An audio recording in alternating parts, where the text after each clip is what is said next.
studio radio show every other weekend from 8 to 9:30. Y'all make sure to tap in. Come see the livest news, the newest artists. You know what I'm saying? What's popping in the city. We got the livest events going on, man. Hey, you want to know what's going on? Tap in with us. Tap in.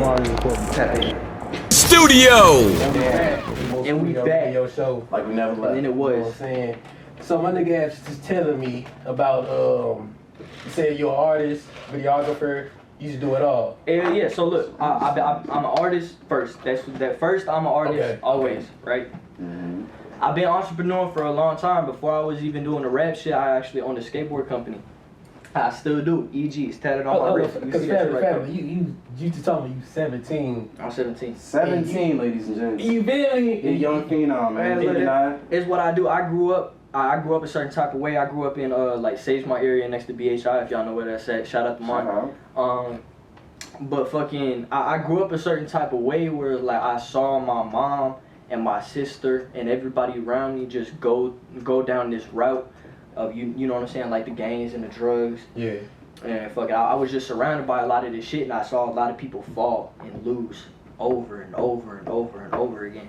So like by the time I was able to think for myself and really have ideas for myself, I made the decision of like, I'm doing it differently. Like fuck school. Mm-hmm. Like I went to school.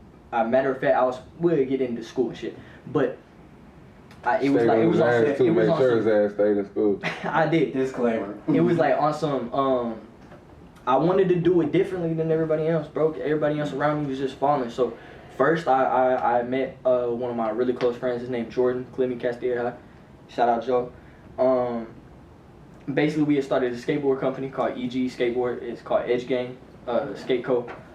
We still working on it, you know what I'm saying? I'm not trying to take over from my bros, because really it's his shit. Yeah. You feel me? I helped him with it. So we still taking off. It's coming soon, you know what I'm saying? 2023, we popping some shit off.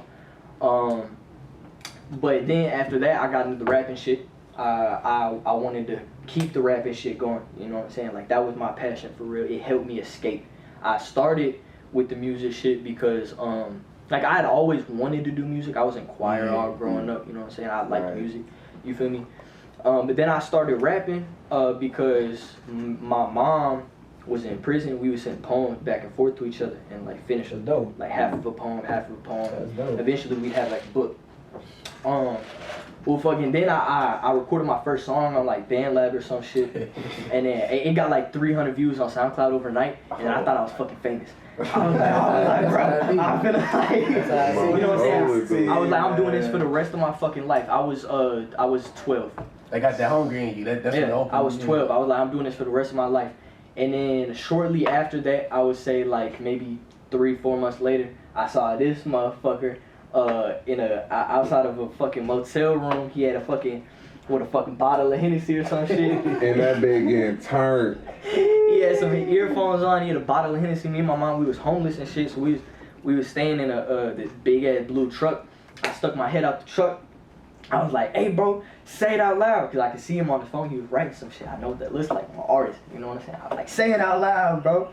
And then he was like, huh? And my mom was like, what the fuck are you doing? You're gonna get killed? What are you doing? You know what I'm saying? I was like, Mom, I got this.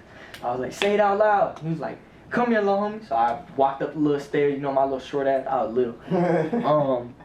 Walked up there, he was like, you know what I'm saying? He showed me what he had, I showed him what I had, and it was gang like that. From day one, that's what's up. We still they helped me out. That's how y'all linked up. It was him and his close friend, or like his brother T. So that's D, his bro T, his name is The Hazard. Shout out to Hazard. You know what I'm saying? Hold it down. Shout out to bro. But fucking, they kind of took me in, bro. Like, especially because like, I was like homeless at the time. And then just on top of that, bro, it's just, you know, I'm 28, you feel me? I got 10, 11 years on him, you feel me? So I done been through so much shit in my life, bro. I seen myself, you feel me, when I seen that shit. I'd have been through all that shit before, you feel me? So that's why I gave him a chance. And at this point, you know, you can't question God, so I'm not even supposed to be out there. It's Alvin, Texas. It's nothing but white people and shit. Like, feel me? Just being real. But it's like you over there paralleling. Yeah. But it's like a country little side. You feel me? But yeah, I'm out there just working. So I go to work, go to my room. That's it. And I sit outside and do my shit. You know what I'm saying? But it's just I seen something. I was like, man, it just look like this kid needs some guidance, you feel me? So, and when it comes to music and shit, bro, I'm like, shit, you I'm know what talking about I'm I'm saying? over at Anything that I can house tell you. every single weekend, after school, every single day. This little nigga waiting, takes the nigga, I'm still at work. Hey, I'm waiting at the room. I'm coming, nigga. I'm like, I tell bro, I'm like, man, that little nigga bullshit, he ain't finna be, you know what I'm saying? He showed Nigga showed up at the door, I'm like, damn, come in, then. I'm saying, yeah, for sure. So it's like, fire. yeah. Yeah, and I ain't never really had no guidance for real, you know what I'm saying? So whenever I ran into something like that, people that was interested in the same shit that I was doing, it really was like, it lit a fire under my ass. And I always told him, I'm not trying to be your daddy, I'm not trying to be nothing, bro, but what you trying to do, I'm not gonna allow you to make the mistakes I made. Cause I made, and everybody know how this rap shit go, like we talking about, like it's a lot of mistakes that we didn't have to make. Some of us got to bump our head, but it's a lot of ropes, obstacles he jumped over because of me, you feel me, not taking the credit, but that's what I wanted.